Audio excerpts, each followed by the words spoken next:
While I was backstage, a few things happened. Troy, can you cue up the right slide there? There you go. There were 5 million tweets that happened in that 10-minute stretch. 61 million Facebook users logged on. 1,000 hours of video were uploaded to YouTube, and 400,000 photos were posted to Instagram. It's an awful lot of activity in a very short period of time. And among those countless updates were conversations about the clients that we all serve. And we can only expect these stats to grow as the number of media platforms increases. So let's take a look at some of the things that are moving the needle. Here's Vine, a new video app from Twitter. It lets users record and share video in just 6-second increments. Here's an example of what it's like to visit a coffee shop in Brooklyn. See, it loops every 6 seconds. Another development in personal messaging, Snapchat lets users view photos and videos for several seconds before they permanently disappear. Apps like Snapchat have the potential to significantly disrupt how we share information about local businesses. And this rapid pace of change in social media is forcing us to come up with new ways to respond to customer feedback. Here's some photos on Instagram of consumer experiences at local businesses. Many of them not so positive. Where's the reputation management tool for this? The time we have to make an impression for our customers is shrinking fast, and the number of platforms that consumers are using are multiplying rapidly. So in order to effectively advise our clients, we need our finger on the pulse of what changes are occurring, how do we adapt our approach, and what will it take to make the impression that will help our clients sell their particular product or service. So we partnered with ComScore to gain some insights into these trends, and the results are fascinating. You know, in the past, digital consumption was pretty much confined to PC usage, but today, online PC user growth in the US is flatlining. Consumers are using multiple mobile devices to stay connected. More than 37% of all US smartphone users own other connected devices. Smartphones and tablets are showing impressive growth, especially within the last year. And the share of web traffic originating from mobile devices more than doubled last year, from 7% in December of 11 to 15% in December of 2012. And growth in mobile is even more profound in our local search space. 48% of mobile phone users now access local content with their smartphones. Mobile now accounts for 27% of web traffic for directory and resources searches, a share that more than quadrupled in 2012 alone. And while mobile local search grows rapidly, the results from our Burke local media tracking study also show that our traditional offerings are still highly relevant.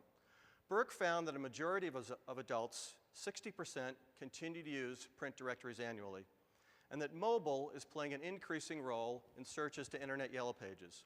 In 2012, IYPs received 5 billion searches from PC and mobile devices. And print and Internet Yellow Pages combined ranked a high second in annual reach for consumers searching for local businesses. IYPs and YPs are right behind search engines and far ahead of other local sources. And the quality of those leads remains strong. Nearly 8 in 10 contacts with a business following a YP search were made the same day as that search. I'm going to repeat that because it's very powerful. Nearly 8 in 10 contacts with a business following a YP search were made the same day as that search. That's consumers ready to buy. Look, we know print usage is declining, but the data also show that print should still play a role in most clients' media plans. Why? Just pick a metric. ROI, cost per lead, extending reach, ability to attract new customers. When you look at the facts and you ignore the print is dead rhetoric, dare I say virus that's infected this industry, print still deserves a seat at the table in most clients' media plans. It's not an either-or world. right? Consumers don't dwell on which media they use. They use the media that works for them at that particular moment in time.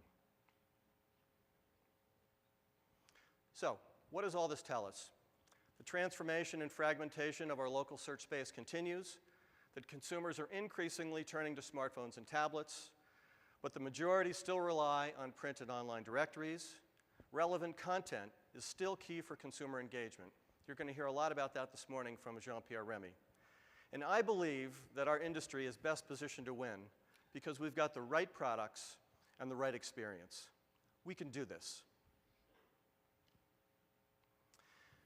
There's no doubt that we're quickly adapting. Just look around the room. Many of you have new corporate identities and structures, new product, and new talent. And I'm sure, for most of you, the pace of change is both exhausting and exhilarating. But spend some time thinking about why you're in this business and what's made us so successful for so long. It's the servant's heart mindset that we all share to help our clients give them the tools and advice that they need to win.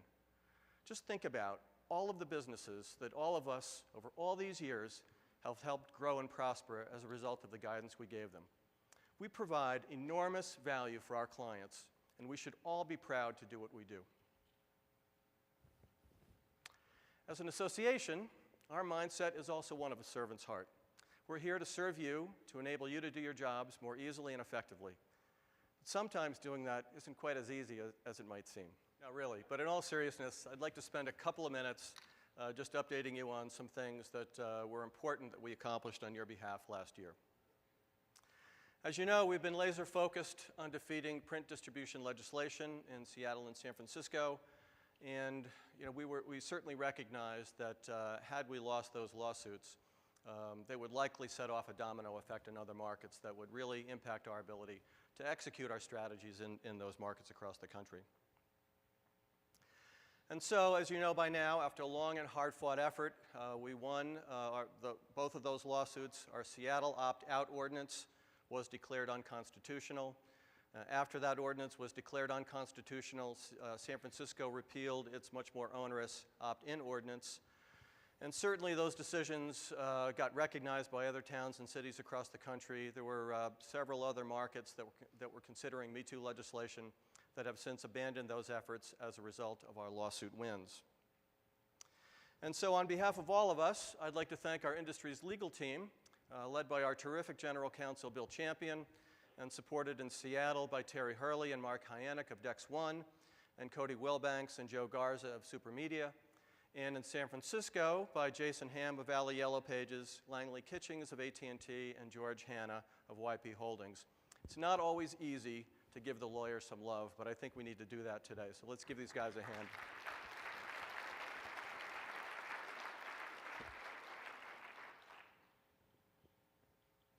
And for her work over the last year, I'd like to thank Amy Healy, our former VP of Public Policy, and also Wesley Young, our new VP of Public Affairs, and our equally terrific Public Policy Committee. Wes and the team are making a great effort to remain focused on any issue that's impacting us in our space. And so some of the things we're looking at now are obviously continuing to watch print distribution legislation, but things like extended producer responsibility, advertising taxes, online privacy, heading-specific restrictions, to name just a few, are some of the issues that are on our radar screen that we're watching on your behalf. In addition to our public policy efforts, our communications work has been critical to inserting our point of view into the discussion. And so whether it's been on television or on the radio or in newspapers and magazines or online media, we worked very hard to demonstrate the value of media integration, the value of our digital and mobile offerings, and certainly our opt-out, sustainability, and environmental efforts. And in my completely humble and unbiased opinion, we had a very good year last year, and I'm proud of what we accomplished on your behalf. Yet amidst all of this, we went through some changes of our own. We did some restructuring to operate more efficiently. We outsourced our finance and accounting group to an association management company called Smith Buckland. We consolidated from 3 offices to 1. We trimmed some staff. We renegotiated some contracts. And so all in, we saved about $1.3 million out of our fixed operating expenses, which represents about 25% of that chunk of cost that we have. So it's a pretty big chunk that we took out last year. Last year we ended with a $950,000 loss. This loss can be explained really by two board-approved factors. One was a contract that we entered into with a firm called DCI Group. Obviously, when we were in the middle of our Seattle and San Francisco legal issues, we were concerned about that legislation spreading to other markets. And DCI helped us sort of manage those efforts in those other markets to make sure that that legislation did not spread. So after we won the lawsuits in Seattle and San Francisco, we have since terminated that contract. And then the other sort of major chunk of cost that impacted us last year was the restructuring expenses around some of the activities that I just described. So today we've got 319 members. We've got 120 publishers, 127 CMRs, 72 associate members. We've got a break-even budget in 2013 for $10.9 million. Our reserve is $8.7 million, of which $2.1 million of that is from the National Marketing Division. And so now the question for us becomes, where do we go from here, right? And how do we evolve our membership while continuing to provide the core services that you've come to expect from us? And I know Bill touched on a little bit of this in his remarks. But to me, the answer goes right back to where I began my remarks this morning, and that is about how the market is changing so rapidly. And I think one of the best ways that we can serve you better is to help you understand those changes and what they mean for you and what they mean for your clients. And it boils down to insights and stepping up our game to bring them to you. We've got a great lineup of proprietary research with Burke, ComScore, and TNS, which gives us a terrific perspective on how consumers are making local purchasing decisions. And now for the first time, we're unveiling a new digital dashboard that gives all of our members access to the Burke data. So now you can interact directly with the data on your time to develop customized reports right there on the spot. And you should talk to Natalie Vucinic about that. Obviously she's here, but that's a great tool for you that gives you more flexibility around that data. We also believe that there's incredible value in mining the data that the National Marketing Group has collected for years, particularly as the number of media platforms evolves. So we're looking at new analytical software. We're looking at ways to enhance the data. We're looking at hiring a new database analyst, all designed to bolster our analytical capabilities. So by stepping up our game in insights, we believe that we can serve you better and ultimately provide a more diversified membership reflecting a broader set of the local search ecosystems, the same thing that Bill talked about. We believe that we can offer you a vastly improved membership experience. Beyond that, I think even more change is necessary. Our bylaws, membership classifications, nomenclature, pricing, all of that requires a refresh. And so, this is an exciting time for us. And like you, we're facing our own sets of challenges, but also embracing significant opportunities. And I look forward to working with all of you as we tackle them together. So on behalf of all of us at the LSA, thank you for being here, thank you for listening this morning, and thank you for the privilege of serving you.